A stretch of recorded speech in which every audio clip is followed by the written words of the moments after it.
Hello les amis, je suis encore là. Mon objectif sur les réseaux sociaux, c'est encourager. Tout simplement, encourager, rappeler à quelqu'un, à une personne que la vie est très belle, quels que soient les hauts et les bas. Et donc, voilà, je vais revenir sur ce sujet-là de cette sœur qui encourageait à certains enfants, parce qu'elle avait reçu certains enfants qui parlaient des défauts de leurs parents. Et elle, au lieu de construire, d'amener les enfants à se réconcilier avec leurs parents, elle demandait aux enfants de quitter leurs parents. Moi, j'avais même parlé de s'éloigner, parce qu'on peut s'éloigner d'un parent ou d'un enfant parce que il y a des comportements parfois difficiles. J'ai noté ça ici. Si un parent, par son comportement, met en danger le bien-être de son enfant et vice-versa, il y a lieu parfois de se prendre des distances. Ça, c'est momentanément, on prend des distances, mais on reste ensemble. Ça, c'est tout à fait normal. La Bible nous enseigne que la paix et la justice doivent primer dans la famille pour triompher du mal et protéger l'innocence ou s'éloigner, plutôt l'innocence, on peut s'éloigner, mais on ne quitte jamais sa famille. On ne quitte jamais sa famille. Et c'est mon message d'aujourd'hui et je vais parler de celui qui tourne le dos à sa famille, à sa propre vie. Parce que quand on tourne le dos à sa famille, on tourne le dos à sa propre vie. La famille est une organisation sainte, sacrée, instituée par Dieu lui-même dès le commencement. Elle est ce refuge, ce centre où l'on revient toujours. Toujours, quand on a eu des problèmes, on revient toujours vers sa famille, comme l'illustre l'histoire de l'enfant prodigue dans la Bible. Dans la Bible, on connaît bien cette histoire. Il y a personne n'est parfait. Personne. Moi, ma mère, elle m'a toujours dit que ma mère est le modèle parfait que moi, je souhaite vraiment d'avoir comme conseiller, conseillère, tout ça, comme leader. Ma mère, elle m'a toujours dit que la famille, c'est comme un gouvernement. Chaque personne dans la famille joue un rôle très important. Dans le gouvernement, il y a des gens qui ne travaillent pas bien, on critique, on fait beaucoup de choses, mais ils se retrouvent toujours quelque part pour un conseil de ministre, pour prendre des décisions, des solutions.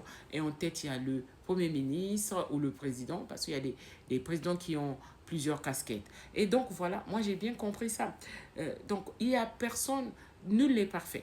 Il n'y a pas de famille parfaite. Et cela se vérifie souvent au sein des familles d'aujourd'hui, ce qui est bien triste. Pourtant, souviens-toi, mon frère, ma soeur, que chaque membre de ta famille porte ses propres combats, ses propres faiblesses. Il ne faut pas toujours penser qu'il n'y a que toi qui as des problèmes.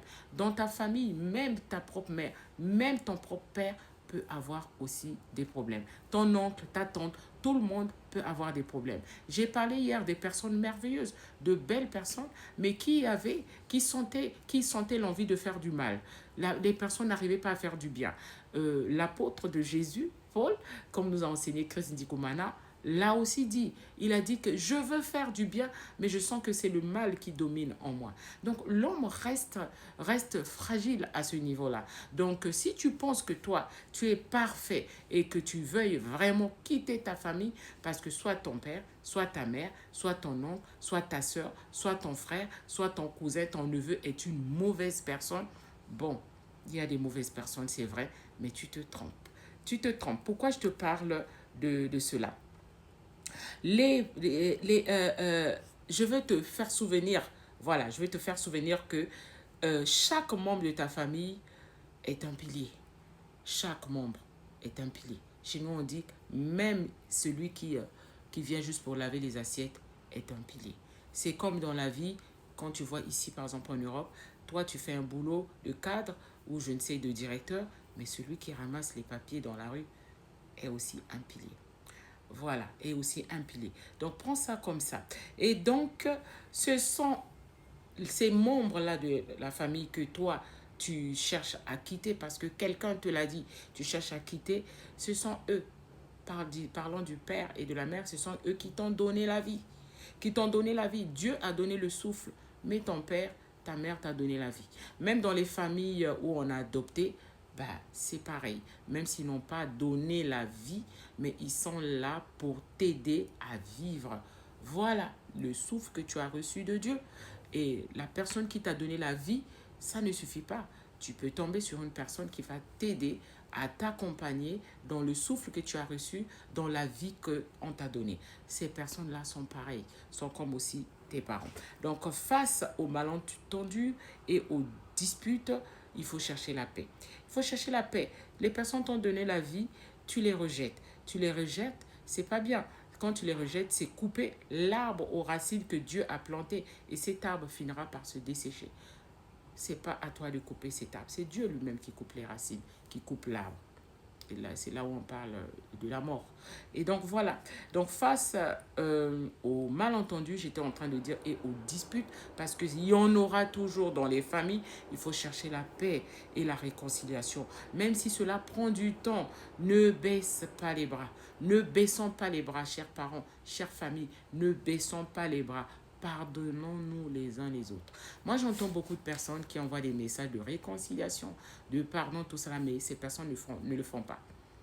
Elles ne le font pas. Elles ne le font pas. C'est bien d'envoyer un message, mais il faut le faire. Il faut passer à la pratique. Il faut le faire. La Bible nous dit, ne vous bornez pas seulement de la parole de Dieu, mais mettez-la en pratique. Ça ne sert à rien d'envoyer un message d'amour si toi-même tu es incapable de donner de l'amour. C'est pourquoi tu envoies un message de réconciliation, d'amour, de joie, de paix, et toi-même, tu es incapable de donner de l'amour. Tu es parfois même incapable de t'aimer toi-même. Tu ne sais pas aimer.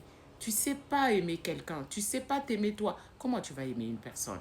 Et donc, moi, on me bombarde parfois beaucoup de messages comme ça. Parfois, je connais les personnes, je dis, mais et toi, qu'est-ce que tu transmets derrière ce message? Donc, voilà un peu. Il faut continuer à pardonner, pardonner seulement, car la Bible nous rappelle que nous aurons des tribulations. La Bible ne nous dit pas que tout sera vraiment merveille. Non, nous aurons des tribulations. Nous verrons des choses, mais nous devons garder courage parce que Dieu a vaincu le monde. Dieu a vaincu le monde. Quand il dit qu'il a vaincu le monde, ces tribulations-là, ces problèmes-là, Dieu les a dépouillés à la croix. Quand je dis de Dieu, je parle de Jésus-Christ. C'est ça, nous devons garder courage. Garder courage, c'est quoi? Même si c'est difficile, tu ne vas pas mourir. Même si c'est difficile, tu ne vas pas te séparer de ton père. Même si c'est difficile, tu ne vas pas te séparer de ton frère, de ta soeur, de ta maman. Non, c'est difficile, il y a des problèmes. Mais garde courage, garde la paix dans ton cœur parce que Jésus-Christ a vaincu ces choses-là. Et donc, c'est le parent, la mère ou le père ou un membre de ta famille, celui qui a fait des sacrifices pour t'élever, pour te voir grandir, il faut vraiment garder la relation avec elle. C'est celui qui a créé aussi la famille qui nous le dit. Et cet enseignement est un véritable plutôt remède pour vaincre l'ennemi. N'abandonne jamais ceux qui se sont sacrifiés pour que tu puisses grandir, ni ceux qui ont contribué à ton bien-être. N'abandonne pas, sois reconnaissant. La famille est une richesse inestimable, irremplaçable. Le combat, le combat spirituel, il existe. Et je t'encourage à combattre le refus du pardon par la prière, car la solitude familiale ouvre une porte au diable. Lorsque l'on te tend la main, accepte-la, saisis-la, cette occasion. Saisis-la, cette occasion est une belle occasion pour se réconcilier. Et toi aussi, apprends à tendre la main à ton tour. Ces moments sont autant d'opportunités précieuses, de réconciliation, bien plus précieuses que la voie de la division ou de l'autodestruction. Quand tu es dans ta solitude, seul tu crois être en paix, tu n'es pas en paix. Tu es en train de t'auto-détruire. Je te dis la vérité, c'est comme ça. Voilà. Le bonheur, entre autres, se trouve au sein d'une famille harmonieuse, une très belle famille. Aimer ta famille, c'est aussi obéir aux Écritures. Prends garde à ceux qui t'incitent à prendre des décisions, à vraiment te séparer définitivement, on va le dire comme ça, de ta famille. Ils ont leur propre histoire, leurs propres intérêts. Et ils cherchent souvent à t'enchaîner à leur cause. Vraiment, fais attention à cela. Ce ne sont pas de bonnes personnes. Tu trouveras de bonnes personnes d'abord dans ta propre famille et puis ailleurs. Je te dis, God bless you. On est ensemble pour nous exhorter. Fais attention, fais très attention aux gens qui t'attirent. Ils ont leur propre famille. et ils ont leurs propres parents.